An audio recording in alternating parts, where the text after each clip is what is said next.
రైతు భరోసా గురించి. అవును, రైతు భరోసా మీకు పడ్డదా? చూసుకున్నారా ఎంత వచ్చింది కదా? ఏ ఇద్దరు కలిసినా ఏ నలుగురు కలిసినా రైతు భరోసా నీకు పడ్డదా? నాకైతే రాలేదు. లేకపోతే బ్యాంకుకి పోయి రైతు భరోసా పడ్డదా? సో ఇవే రైతులలో పొద్దున్న లేస్తే పాపం కళ్ళు కాయలు కాసేలాగా చూస్తున్నా పైన. ఎప్పుడు ఇస్తున్నారు? ఈ పెద్ద ఆంధ్రజ్యోతి పత్రికల్లో పెద్ద పెద్ద తలకాయలతో తాటికాయంత అక్షరాలతో రాస్తారు కదా. మస్తు కోపం వచ్చింది అయ్యా బాధాకృష్ణ మీకు. ఎందుకంటే మేము ప్రతిదీ కూడా మీరు వారము మీరు వీకెండ్ విత్ పలుకుల్లో కొత్త పలుకులలో దరిద్రమైన రోతపు పలుకులు పలుకుతుంటే మేము ప్రశ్నిస్తున్నామని ఏమేమో మాట్లాడారు కదా. అంతకంటే ఎక్కువ మాట్లాడగలుగుతాము. ఏమైంది? నీ పత్రిక నీతి నిజాయితీ విలువలతో కూడుకున్నదని కదా. ఏమైంది? జనవరిలో ఇస్తాము, సంక్రాంతికి ఇస్తాము, అప్పుడు ఇస్తాము, ఇప్పుడు ఇస్తామని రైతు భరోసా గురించి చాలా తెలంగాణ ముఖ్యమంత్రిని భుజాల మీద మోసి లేపడానికి రాసిన రాతలు కదా. ఏమైంది మరి? ఇంకా జనవరి 26 రాలేదా మీకు? ఇంకా అవునులే, మీకు ఎక్కడో రెస్ట్ తీసుకుంటున్నారు కదా. మీకు జనవరి 26 తేదీ ఇంకా మీకు ఇంకా వచ్చినట్టు లేదు.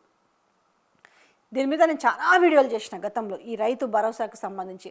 అయితే ఈ రైతు భరోసాకు సంబంధించి క్యాబినెట్ సమావేశం జరిగింది. క్యాబినెట్ సమావేశంలో ఏదో ఒక డెసిషన్ తీసుకుంటారు, టక్క టక్క టక్కమంటూ రైతు భరోసా పడుతుందని అందరు అనుకున్నారు కదా. కానీ ఏమీ జరగలేదు. ఆ రైతు భరోసా గురించి కనీసం బయటకు వచ్చిన మన రెవెన్యూ మినిస్టర్ గారన్నా మాట్లాడతారేమో అడిగిన దానికి ఆయన తుర్రుమని పారిపోయిండు. మరి ఇంతకీ రైతు భరోసా వస్తుందా రాదా? అంటే ఓహో ప్రజలకు ఏం ఇంజెక్ట్ చేసిరు మైండ్లో అంటే మేము ఎలక్షన్లు ఉంటే మాత్రమే రైతు భరోసా ఇస్తాం, లేకపోతే లేదనేలాగా ఇంజెక్ట్ చేసిరు. అసలు ఎన్నికలకు రైతు భరోసాకు ఏం సంబంధం?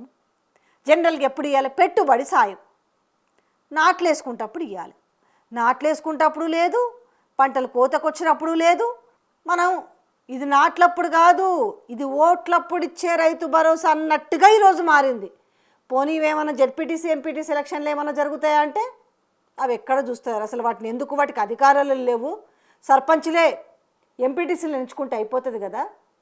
ఈ ఎంపీటీసీల తర్వాత జెడ్పీటీసీలు ఎంచుకుంటే అయిపోతుంది కదా. దీని గురించి చర్చ చేస్తున్నట.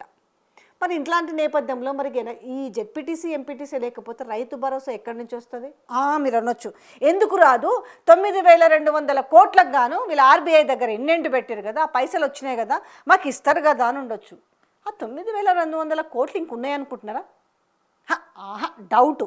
నిజంగా 9,200 కోట్లు కనుక నిజంగా రైతుల కోసం ఇన్నంటి పెట్టే తెచ్చుంటారు. దీంట్లో ఏమీ డౌట్ పడాల్సిన అవసరం లేదు.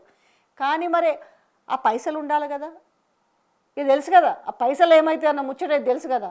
ఇక అవి మరి గాంధీ కుటుంబానికి ఎంత పోయినాయో తెలియదు, కాంట్రాక్టర్ల బిల్లులకే పోయినాయో తెలియదు, మరి దేనికి పోయినాయో తెలియదు. ఉండుంటే మరి టక్ టక్ టక్ టక్ మన మెసేజ్లు రావాలి కదా. అయితే ఇంకొక విషయం ఏంటంటే ఈ రైతు భరోసా బదులు ఎట్లా పోయి దీన్ని కంప్రెస్ అంటే ఎట్లా పోయి దీన్ని లేకుండా చేయాలి. ఈ రైతు భరోసా అనేది ఏంటంటే గత ప్రభుత్వము రైతు కోసము చాలా గొప్పగా రైతులు అడగకపోయినా మీకు పెట్టుబడి సాయం కింద మేము ఇస్తామని చెప్పారు కదా. ఇది చాలా మంచి పేరు వచ్చింది. ఇది అందరిలో పాకిపోయింది. అరే ఇది మనకే రేపు కొంపం వచ్చేటట్టుంది కదా. ఇది టోటల్గా లేకుండా చేసి ఇంకేదన్నా పెడితే మంచిగా ఉంటుంది కదా అనుకుంటున్నారంట. ఇంకేదన్నా అంటే ఏదో గొప్పగా ఇంకేమో ఇస్తారని కాదు. ఇప్పుడు ఈ రైతు భరోసా అంటే మనం రైతు బంధు గతంలో అందరికి ఇచ్చిరు, అయినప్పటికీ మనం వీటి మీద బాగా జనాలకంతా నెగిటివ్ చెప్పి మనం బాగా సక్సెస్ అయినాము. సో మనం ఇప్పుడు ఏం చేద్దామంటే ఒక ఎకరమో ఇప్పుడు ఎన్ని ఎకరాలన్నీ ఉండని గింతే పైసలు ఇద్దాం. ఏది 5 ఎకరాల లోపలకి ఎన్నెనుండి వాళ్ళకి వాళ్ళందరికీ కాదు, ఈ 5 ఎకరాల లోపలకి ఎంత ఉండని ఓ సంవత్సరానికి 10,000 ఇద్దాం. ఎందుకు ఆశ్చర్యపోతున్నారా? ఇదే ప్రతిపాదన తీసుకొస్తున్నట్టు గుండు గుత్త లెక్కన. ఎవడు ఎకరానికి ఇంత ఇచ్చిరనుకో, సరే పోనీ 100 ఎకరాలు పక్కన పెట్టి అన్నారు కదా, 100 ఎకరాలకు ఇచ్చిండు కేసీఆర్, 50 ఎకరాలకు ఇచ్చిండని పాపం లేనిపోనివన్నీ చెప్పి ప్రజల మైండ్లో నెట్టేసే ప్రయత్నం చేసిరు. వాళ్ళేమో పడావు పడి భూములు ఉండొద్దు, అంతా సాగులోకి రావాలి, పచ్చదనంగా ఉండాలని కోరుకుంటే వీళ్ళేం చేస్తారంటే దాన్నంతా నెగిటివ్ ప్రాపగండ చేసి ఇప్పుడు ఒక కొత్త స్కీమ్ని తీసుకురావాలని చూస్తారు. కొత్త స్కీమ్ ఏమీ కూడా ఎవ్వరికి మేలు కలిగే విషయం కాదు. ఇవాళ సరే ఒక 5 ఎకరాలకు 10 ఎకరాలకు ఒక సీలింగ్ తీసుకొచ్చి ఇగో మేము ఈ 10 ఎకరాల వాళ్ళకి మేము రైతు భరోసా ఇస్తాము, లేదు మేము 5 ఎకరాలకే ఇస్తామని చెప్పినా ఓకే. అట్లా కాదట.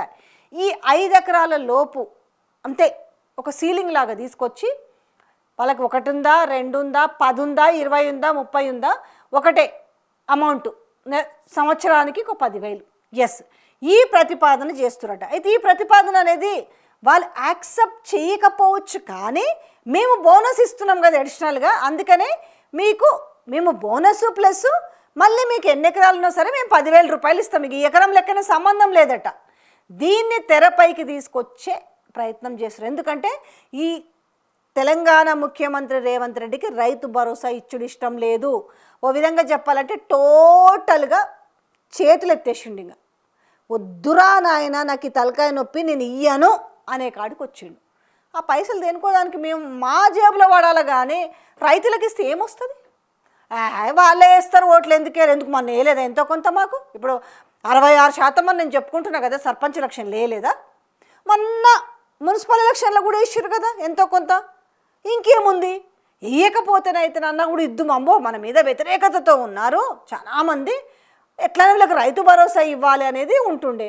ఇప్పుడేముంది, మాకు చాలా గొప్పగా ప్రజలు ఆశీర్వదించారని చెప్పిన తర్వాత మీకు రైతు భరోసా ఇచ్చినా వేస్తారు, ఇవ్వకపోయినా వేస్తారు అనేది వాళ్ళకు ఒక గుడ్డి నమ్మకం ఉంది కదా. అంటే మీ మీద నమ్మకమా, లేకపోతే మీరంటే చిన్న చూపు అనేది మీరు అర్థం చేసుకోవాలి.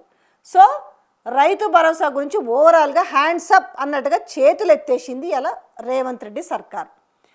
ఇంకా వస్తే ఒక సామెత ఉంటుంది తెలుసా, సచ్చినోని పెళ్ళికి వచ్చిందే కట్నమని మనం చాలా సందర్భాల్లో మాట్లాడుకుంటాం కదా. ఇప్పుడు ఇక అదే లెక్కన అనుకోరి, వస్తే వచ్చింది, లేకపోతే లేదు. ఇంకేముంది ఎలక్షన్లు ఇప్పుడు? జడ్పీటీసీ ఎంపీటీసీ ఎట్లాగో పెట్టేది లేదు, దాన్ని ఇండైరెక్ట్గానే క్లోజ్ చేయాలని చూస్తున్నారు. ఇక ఎప్పుడో చూద్దాం, ఎప్పుడు జనరల్ ఎలక్షన్స్ అయిపోయినాయి కదా, అందుకనే మున్సిపల్ ఎలక్షన్స్ అయిపోయినాయి, పంచాయతీరాజ్ ఎలక్షన్స్ అయిపోయినాయి కాబట్టి ఖమ్మంలో తీసుకుపోయి బుల్డోజర్ పంపిండు.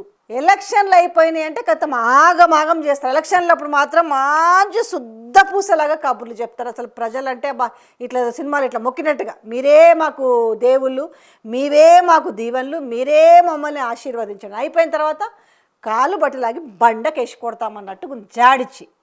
సో ఇప్పుడు ఎట్లుందంటే ఇలా ప్రజల పరిస్థితి కూడా, చేతులు కాలినాక ఆకులు పట్టుకుంటే ఏంది లాభం అన్నట్టుగా ఉంది పరిస్థితి. హైదరాబాద్లో చూస్తే ఇప్పుడు మూసీ పేరు మీద గాంధీ బొమ్మ పెడతారట పెద్దది, అందుకోసమని ఇల్లు గుల కొడతారట, బాలదో గోస. ఆడపోతే ఖమ్మంలో చూడు, మననేమో మరి ఖమ్మంలో అంత మంచిగా మున్సిపల్ ఎలక్షన్లో వేసిరన్నారు, సర్పంచ్ ఎలక్షన్లో ఓట్లు వేసిరట. ఆ విలువను ఉండాలి కదా. ఆఖరికి ఆ భూదాన్ దాంట్లో ఇచ్చిన భూముల విషయంలో ఎప్పుడో వాళ్ళ ఇండ్లు ఉంటే ఇవాళ పీకి పాతరేసిండు. వాళ్ళు ఎన్ని శాపనార్థాలు పెడుతున్నారు, ఈయన శౌర్యాల సీసం పోసుకున్నాడు. ఇప్పుడు ఇది పరిస్థితి. ఇవాళ తెలంగాణ రాష్ట్రంలో ఉన్న పరిస్థితి మీకు కళ్ళ కట్టినట్టు అర్థమవుతుంది. కొత్తగా ఎవరో చెప్పాల్సిన అవసరం లేదు. కాకపోతే ఎట్లుందంటే ఇవాళ చేతులు కాలినాక ఆకులు పట్టుకున్నట్టుగా ఉంది పరిస్థితి.